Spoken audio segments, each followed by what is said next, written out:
आइए दोस्तों, स्वागत है आपका हमारे यूट्यूब चैनल टर्निंग पॉइंट पे। हम आपके लिए लेकर आए हैं फिर से एसएससी जीडी के लिए और जितने भी कॉम्पिटिटिव एग्ज़ाम हैं उन सभी के लिए 20 प्रश्नों का संग्रह। पहले प्रश्न पे आते हैं कि किस भारतीय राज्य में सबसे अधिक अब्रक का भंडार है।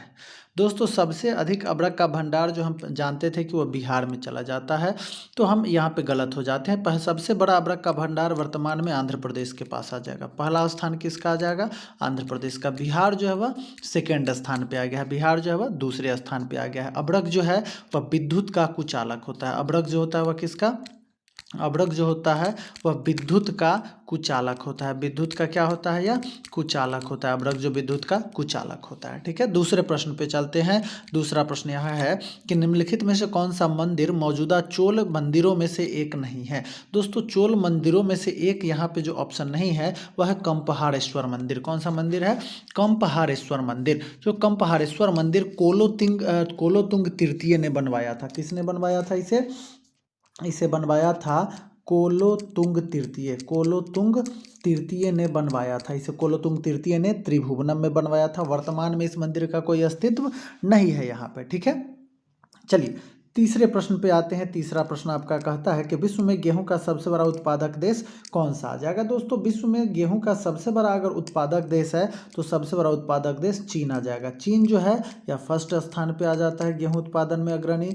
भारत आ जाता है सेकेंड स्थान पे। भारत कितने? सेकेंड स्थान पे। और जो है गेहूं उत्पादन में पहला कौन सा? तो पहला चीन आ जाएगा। दूसरा आ जाएगा तो दूसरा भारत आ जाएगा गेहूं उत्पादन में जो अग्रणी आ जाएगा। ठीक है, विश्व में सबसे ज़्यादा अगर कोई फसल बोया जाता है तो वह फसल कौन सा है? वह गेहूं ही बोया जाता है। सबसे ज़्यादा फसल बोया जाता है, जो विश्व का प्रमुख खाद्यान्न फसल भी है। 1966-67 में जब हरित क्रांति आई तो हरित क्रांति में सबसे ज़्यादा उत्पादन और लाभ जो हुआ वह गेहूं को ही सबसे ज़्यादा उत्पादन और लाभ हुआ था। चौथे प्रश्न पे चलते हैं। विक्रमादित्य किस प्रसिद्ध गुप्त शासक का एक अन्य नाम लिखा जाता है? विक्रमादित्य जो है वह किस प्रसिद्ध गुप्त शासक का एक अन्य नाम है? विक्रमादित्य जो है, तो ये जो आ जाएंगे वह चंद्रगुप्त द्वितीय का प्रसिद्ध नाम है। चंद्रगुप्त द्वितीय का जो प्रसिद्ध नाम है। चंद्रगुप्त द्वितीय जो थे वह शासन किए थे 375 यानी 375 से 415 ईस्वी तक। 375 से 415 ईस्वी तक इनका शासनकाल रहा था। गुप्त वंशावली में समुद्रगुप्त के पश्चात चंद्रगुप्त द्वितीय का नाम शासकों में जो उल्लेखित है, प्रसिद्ध शासकों में उल्लेखित है। ठीक है, चलिए पांचवें प्रश्न पे आते हैं। पांचवा प्रश्न है, लॉर्ड डलहौजी ने भारतीय राज्यों को हड़पने के लिए निम्नलिखित में से कौन सी नीति अपनाई थी? तो लॉर्ड डलहौजी ने व्यपगत का सिद्धांत यानी डॉक्ट्रिन ऑफ लैंप जो है लॉर्ड डलहौजी ने अपनाया था और इसके तहत जो है लय नीति के तहत बहुत सारे राज्यों को हड़प लिया था, जिसमें सबसे पहले हड़पा गया जो राज्य था वह सतारा था। सतारा को कब हड़पा गया था? सतारा को 1848 में हड़प लिया गया था। जैतपुर को 1849 में, बघाट को 1850 में, उदयपुर को 1852 में, झांसी को 1853, नागपुर को 1854 में तथा अवध जो है अवध को जो हड़पा गया था वह 1856 में हड़प लिया गया था। अवध को हड़प लिया गया था। लॉर्ड डलहौजी जो थे, लॉर्ड डलहौजी, इनका शासनकाल जो रहा था, इनका शासनकाल 1848 से लेकर के और 1856 तक इनका शासनकाल लॉर्ड डलहौजी का शासनकाल रहा था। इनके समय में 1853 में प्रथम ट्रेन चलाई गई थी। प्रथम रेल जो है 1853 में इन्हीं के शासनकाल में चलाई गई थी। 1854 में डाकघर, 1854 में कौन सा? डाकघर अधिनियम लाया गया था। डाकघर अधिनियम इन्हीं के समय में लाया गया था। विधवा पुनर्विवाह अधिनियम का जो मसौदा 1856 में तैयार हुआ वो भी इन्हीं के शासनकाल में हुआ। सिक्किम राज्य को भारत में मिला लिया गया। दो ब्रिटिश डॉक्टरों के दुर्व्यवहार के कारण आरोप लगा करके और इसे सिक्किम को भारतीय राज्यों में मिला लिया गया था। चलिए छठे प्रश्न पे हम चलते हैं। छठा प्रश्न आपका जो है, छठे प्रश्न पे हम चलते हैं। छठा प्रश्न क्या कहता है? छठा प्रश्न आपका यहाँ पे कहता है कि निम्नलिखित में से कौन सी जनजाति नागालैंड से संबंधित है? दोस्तों, नागालैंड से जो यहाँ आपका संबंधित जनजाति है वह जनजाति आपका आ जाएगा रेंगमा जनजाति। नागालैंड से संबंधित जनजाति कौन सी आ जाएगी? तो नागालैंड से रेंगमा जनजाति आपकी संबंधित है। नागालैंड से जो संबंधित है कौन सी जनजाति? रेंगमा जनजाति संबंधित है। सातवें प्रश्न पे आते हैं। इडुक्की बांध किस नदी पे है? दोस्तों, इडुक्की बांध जो है पेरियार नदी पे आ जाएगा। कौन सी नदी पे? इडुक्की बांध पेरियार नदी पे। और पेरियार नदी पे कहाँ पे बहती है? तो पेरियार नदी पे केरल में इडुक्की बांध बहती है, पेरियार नदी पे केरल में बहती है।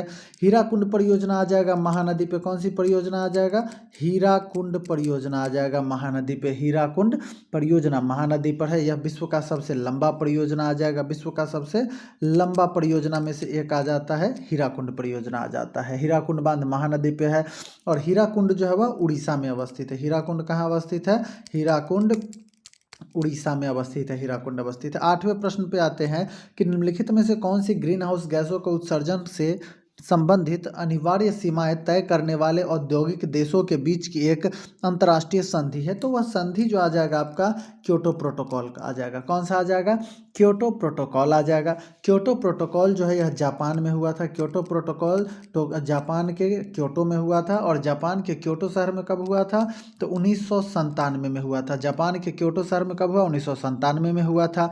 क्योटो प्रोटोकॉल को Rio+5 कहा जाता है। क्योटो प्रोटोकॉल को और क्या कहते हैं, Rio+5। Rio+5 इसलिए कहा जाता है कि प्रथम पृथ्वी सम्मेलन जो हुआ था, प्रथम पृथ्वी सम्मेलन 1992 में हुआ था। 1992 में प्रथम पृथ्वी सम्मेलन हुआ और ठीक इसके 5 साल बाद क्योटो प्रोटोकॉल हुआ। तो Rio+5 के उपनाम से भी इसे जाना जाता है। चलिए 9वें प्रश्न पे चलते हैं। 9वां प्रश्न आपका क्या कहता है कि प्रसिद्ध संस्कृत नाटक स्वप्नवासव दत्ता किसने लिखा था। तो दोस्तों स्वप्नवासव दत्ता को जो लिखा था वह लिखने वाले महान व्यक्ति भास हैं। स्वप्नवासव दत्ता के लेखक कौन है, भास आ जाएंगे। 10वां प्रश्न आपका है किसी व्यक्ति द्वारा किया गया और किए गए और कुशल मानवीय कार्य के लिए प्रत्येक परिवार को एक वित्तीय वर्ष में कम से कम 100 दिन का गारंटी सुधार पारिश्रमिक आधारित रोजगार प्रदान करना भारत सरकार के किस प्रमुख कार्यक्रम का उद्देश्य आ जाएगा। तो ये जो आपका प्रमुख उद्देश्य आ जाएगा वह आपका आ जाएगा, कौन सा प्रमुख आ जाएगा,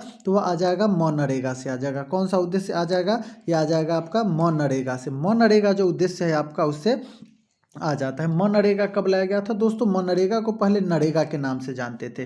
तो नरेगा जो आया था वह 2006 में लाया गया था। नरेगा कब लाया गया था, नरेगा की शुरुआत जो हुई थी आपकी, नरेगा की शुरुआत हुई थी 2 फरवरी 2006। 2 फरवरी 2006 को 2 फरवरी 2006 को नरेगा की शुरुआत हुई थी और इसी को बाद में 2 अक्टूबर 2009 को 2 अक्टूबर 2009 को इसमें मनरेगा जोड़ दिया गया था और इसका नाम MNREGA Mahatma Gandhi national rural employment guarantee act इसका नाम कर दिया गया था। और जब यह चालू हुआ था उस समय यह 200 जिलों में, यह उस समय कितना 200 जिला में इसे चालू किया गया था। चलिए 11वां प्रश्न आपका है कि भारत की कोर सेक्टर इंडस्ट्रीज में निम्नलिखित में से क्या शामिल नहीं है। तो दोस्तों कोर सेक्टर में शामिल नहीं है वह है चीनी। कोर सेक्टर में किसको, चीनी को शामिल नहीं किया गया है। कोर सेक्टर में जो शामिल नहीं किया गया है।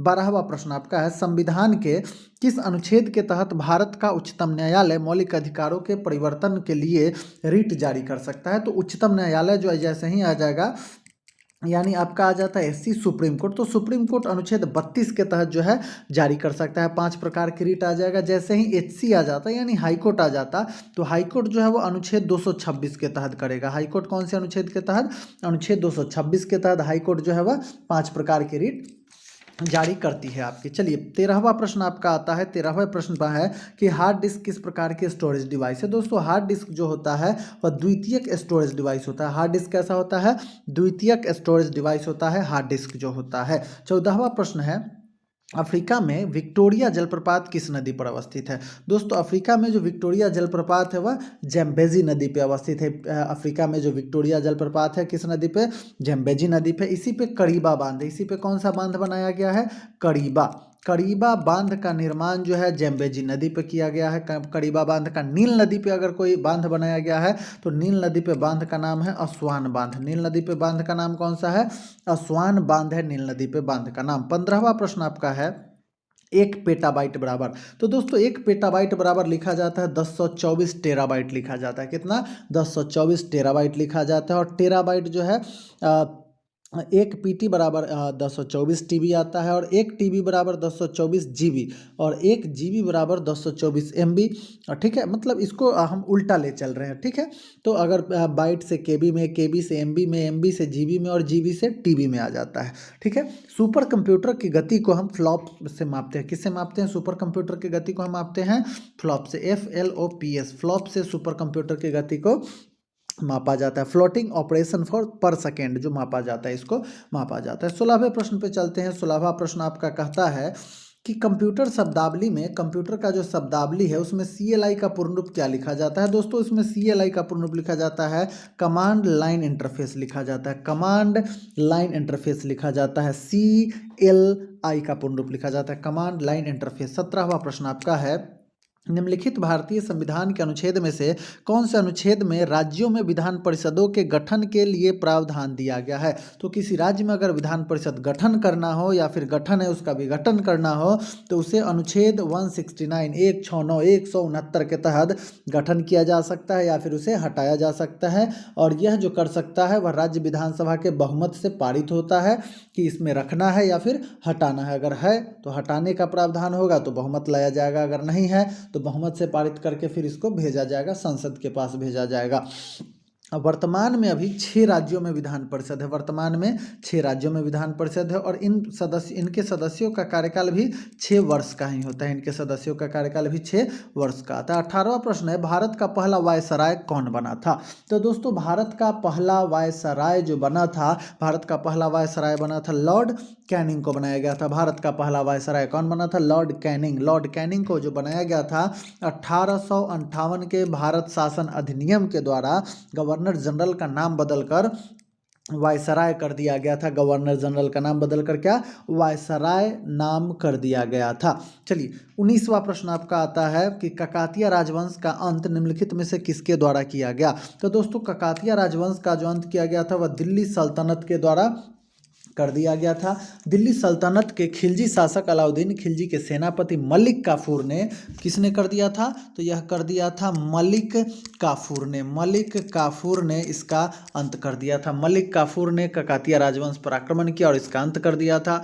तेलंगाना के ककातिया वंश के शासक प्रताप रुद्रदेव ने अपने सोने की मूर्ति बनवाकर उसके गले में सोने की जंजीर डालकर आत्मसमर्पण हेतु मलिक काफूर को भेजा था, और प्रताप रुद्रदेव ने आत्मसमर्पण करते ही मलिक काफूर को कोहिनूर हीरा भी दे दिया था। ठीक है, कोहिनूर हीरा भी दे दिया था। चलिए, 20वां और अंतिम प्रश्न पे चलते हैं कि लोकसभा अध्यक्ष का चुनाव किसके द्वारा होता है?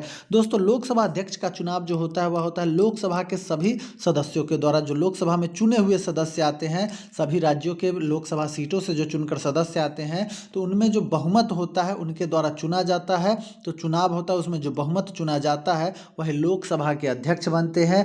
और यह अमूमन जो है, जो सत्ता दल के नेता, सत्ता दल का ही, सत्तारूढ़ पार्टी के ही सदस्य कोई ना कोई इसके बनते हैं। और संसद में जब भी कोई गतिरोध पैदा हो तो संयुक्त अधिवेशन होता है। तो संसद का जो संयुक्त अधिवेशन होता है वह अधिवेशन होता है अनुच्छेद 108 के तहत। तो जो अनुच्छेद 108 के तहत इसका जो अधिवेशन होता है, बुलाने का काम होता है राष्ट्रपति का। बुलाने का काम किनका होता है? राष्ट्रपति का। और इसकी अध्यक्षता जो करते हैं वह कौन करते हैं? तो इसकी अध्यक्षता लोकसभा के अध्यक्ष करते हैं। लोकसभा अध्यक्ष द्वारा इसकी अध्यक्षता की जाती है, लोकसभा अध्यक्ष द्वारा। ठीक है, तो आज के लिए इतना ही रहेगा। तब तक के लिए धन्यवाद।